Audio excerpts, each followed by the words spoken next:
Bismillahirrahmanirrahim. Assalamualaikum warahmatullahi wabarakatuh. Selamat pagi sahabat besi sekalian. Semoga kita dalam keadaan bahagia dan sehat selalu.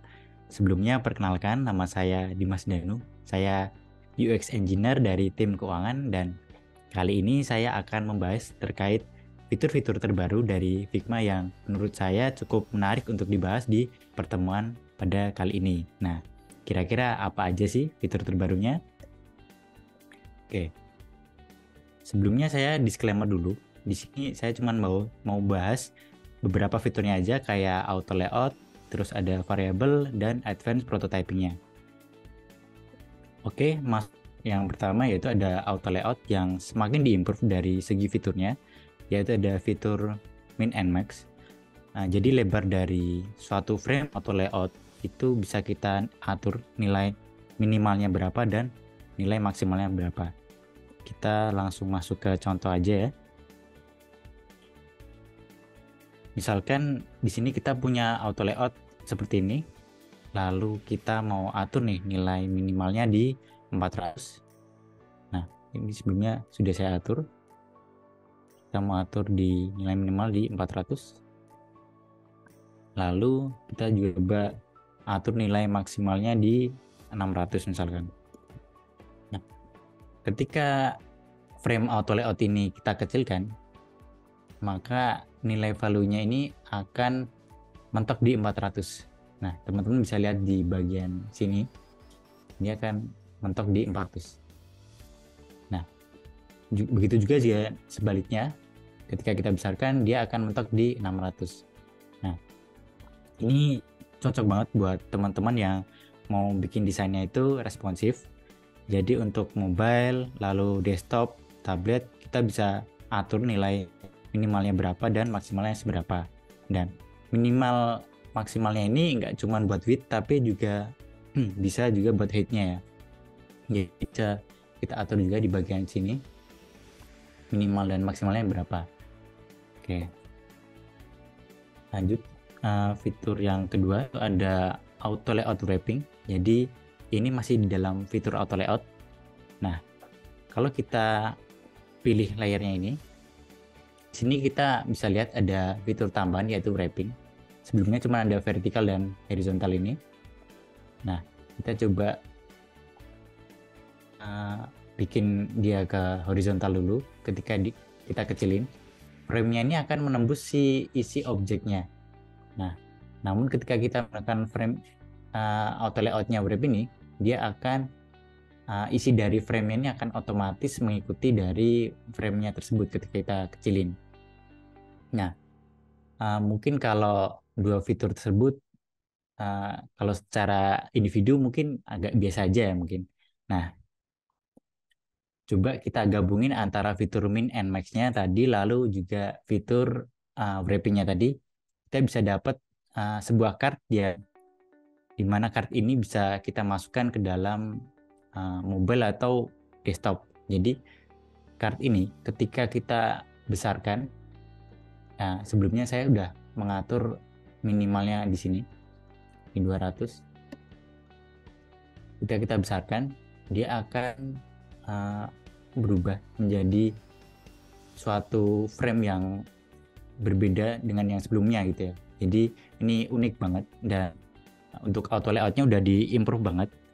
Kita juga bisa ngehemat resource project filenya yang sebelumnya kita harus bikin dua varian, yang pertama horizontal dan vertikal. Sekarang kita bisa bikin satu aja, dan mempermudah kita juga, apalagi dengan desain-desain yang responsif kayak gini ya, untuk dari desktop atau ke versi mobile-nya gitu. Oke. Fitur yang ketiga itu ada variable. Oke. Variable ini improve dari styling yang ada di Figma. Jadi kalau di Figma itu kita bisa bikin desain sistem menggunakan style yang ada di Figma, dari mulai text style, color style, grid style, dan masih banyak lagi yang bisa kita standarisasi. Terus kira-kira apa sih bedanya variabel dengan style? Nah, kalau style itu dia relasinya one to one, jadi dia bisa nyimpan multiple value seperti gradasi, color stack, atau bahkan gambar. Tapi kalau style itu dia nggak bisa nyimpan komponen duplikat yang mewarisi dari style tersebut. Nah, sedangkan kalau variabel ini relasinya one to many. Jadi memungkinkan suatu variabel dari variabel ini mewarisi nilai dari variabel lain. Nah, contohnya seperti ini ya, teman. Dan untuk maintainnya sendiri, ketika kita ada update warna di bagian aksen hovernya, itu kita tinggal ubah reference dari aksen hovernya ini ke dalam warna baru yang akan kita implementasi. Itu misalnya di sini ada purple 600. Nah, secara otomatis turunannya juga akan berubah ikuti dari variabel reference-nya ini. Oke. Nah, terus gimana sih caranya kita bikin variabel? Nah, sebelum kita bikin variabel, di sini ada 4 jenis token yang bisa kita simpen, yang biasanya emang ada di sebuah desain token. Yang pertama ada color. Biasanya dia nyimpen value dalam bentuk hex code. Terus ada number. Biasanya buat atur spacing atau border radius. Lalu juga ada string. Nah, ini buat nyimpan value, misal kita mau ubah desain kita pakai bahasa Inggris atau by Jerman atau Japanese gitu juga bisa. Nah, dan yang terakhir ada boolean yang nantinya akan relate dengan fitur selanjutnya. Oke, di dalam variabel ini kita juga bisa pakai fitur yang namanya mode. Jadi singkatnya, kita bisa bikin dua tampilan yang berbeda, tetapi hanya dengan mengandalkan satu frame. Untuk menambahkan mode ini, teman-teman bisa klik di sini, local variable. Nah, terus klik tombol tambah ini. Secara otomatis dia akan menduplikat kolom defaultnya. Jadi kolom defaultnya itu kolom yang pertama kali teman-teman buat. Kalau di sini misalkan English, jadi ketika kita klik tombol tambah, maka dia akan menduplikasi dari kolom English ini. Misalnya kita ubah jadi example. Nah, oke. Nah, tadi kan kita udah bahas gimana cara buat variabel dan lain-lainnya. Nah, terus gimana sih cara kita mengimplementasikan variabel tersebut dalam desain kita atau komponen kita gitu. Jadi, ada bermacam-macam cara buat mengaplikasikan variabel yang udah kita bikin tadi. Kita yang pertama pakai kayak gini, yang tombol titik 4 ini, atau tombol hexagon, atau arrow down arrow ini, atau I. Kita langsung masuk ke contohnya aja. Di sini kita akan coba update komponen tombol ini pakai variabel. Yang pertama kita select tombolnya dulu, kita klik. Nah, ada cara yaitu dengan klik di kotakan ini, lalu library, atau bisa juga dengan cara klik tombol titik 4 ini ya. Nah, di sini akan terlihat perbedaan antara variabel dan style. Jadi kalau variabel itu dia bentuknya kotak, kalau style itu dia bentuknya bulat. Nah, kita coba ganti filenya jadi background primary, stroke-nya kita ganti ke Model primary untuk teksnya sendiri. Foreground primary, dan teksnya sendiri coba kita ubah jadi misalkan add to cart. Nah ini, ini udah terimplementasi komponennya. Jadi ketika kita ubah di variabelnya,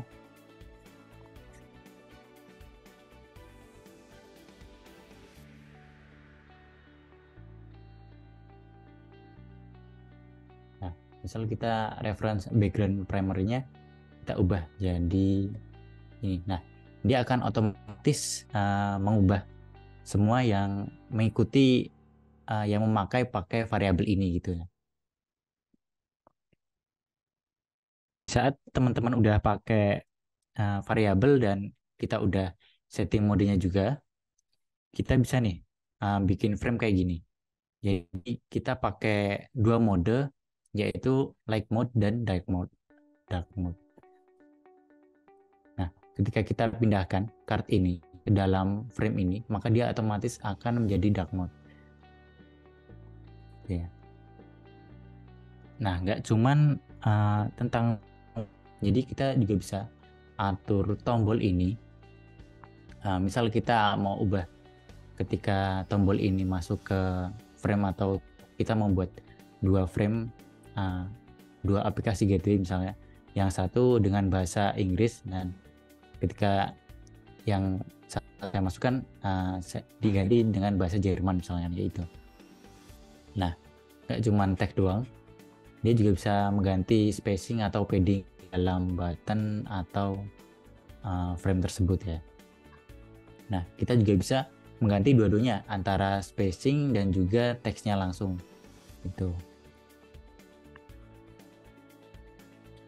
Nah, ini fiturnya jujur akan membantu banget bagi para desainer. Di samping menghemat waktu pembuatan, kita juga lebih mudah untuk mengelola desain sistem yang udah ada.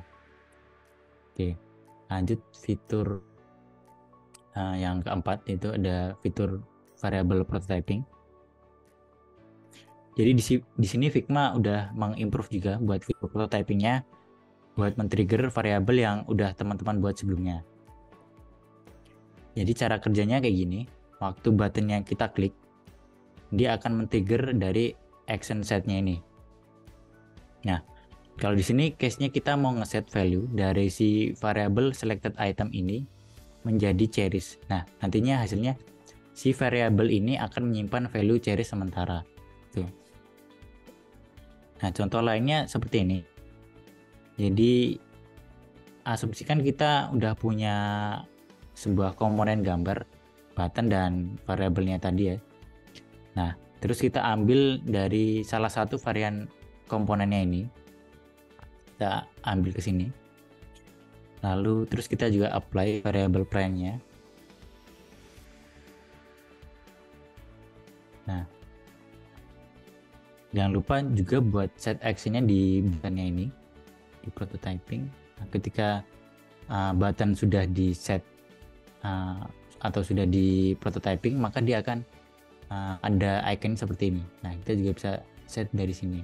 Nah, ini sebelumnya udah saya set dulu.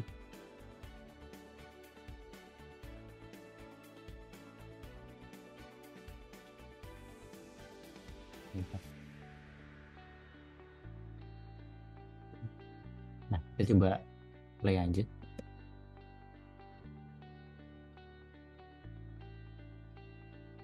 Oke. Nah, ketika dia klik, ketika kita klik, maka dia akan muncul sesuai dengan value yang kita masukkan dan varian yang ada di sini dalamnya. Jadi antara value dan varian ini harus sama ya teman-teman. Kalau enggak nanti dia nggak bakal bisa jalan. Nah, terus di dalam fitur prototyping ini kita juga bisa masukin operator matematika di dalam prototypingnya. Misal di sini case-nya kita mau ngeset temperatur, ketika dia diklik maka dia akan secara otomatis increment gitu ya. Nah, contoh terapannya misal kita menyediakan tombol katakanlah ini tombol buat atur remote AC gitu ya. Nah, ketika dia diklik, maka dia akan set si variabel Fahrenheit ini dan Celsius ini buat menambah value-nya tersebut gitu. Nah, terus tadi kita sempat bahas terkait fitur boolean. Jadi fungsinya itu untuk menampilkan atau menyembunyikan objek di pada desain kita gitu ya. Nah, ketika dia diklik maka jawabannya akan keluar. Ketika di hide answer maka jawabannya juga akan tersembunyi. Jadi ketika dia on click, dia change to set variable boolean short message ini bakal jadi false. Nah, ini.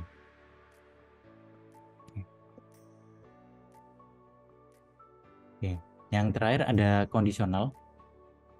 Jadi teman-teman bisa memasukkan logik sederhana ke dalam prototyping Figma. Misalnya contohnya kayak di keranjang Tokopedia, kalau dia udah 20 produk yang tersimpan di keranjang, maka dia nggak bisa lagi buat menyimpan produk, atau kita bisa ngeset buat menampilkan error message-nya ini ya. Terus ini ada macam-macam operator yang bisa teman-teman pakai untuk di kondisionalnya. Nah, ketika kita mengcombine antara expression dan kondisional tadi, kita buat contoh seperti ini ya. Ketika kita klik si tombol tambah ini dan nilai dari si warna ini udah menyentuh angka tertentu, maka dia akan berubah menjadi warna merah misalkan. Atau ketika dia berkurang nilainya dengan di angka tertentu, dia juga bisa berubah warnanya jadi hijau gitu. Sebelumnya ini udah kayak prototyping seperti ini. Skema scale from level, warna dan volume.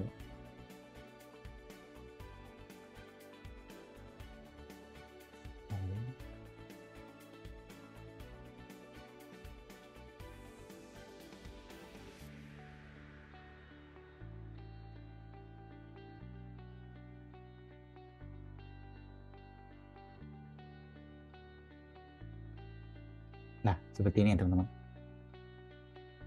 Mungkin saya coba tampilin angka dari volume levelnya.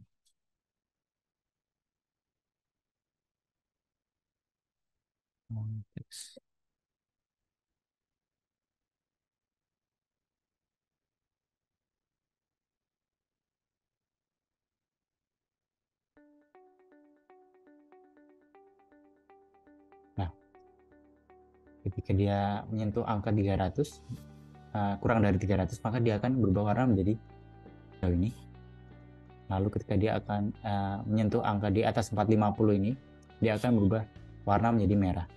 Gitu. Nah, oke, mungkin cukup sekian materi dari saya. Mohon maaf apabila ada kesalahan yang saya sampaikan. Semoga ilmunya bermanfaat dan bisa meningkatkan produktivitas teman-teman di BSI. Saya kembalikan ke moderator.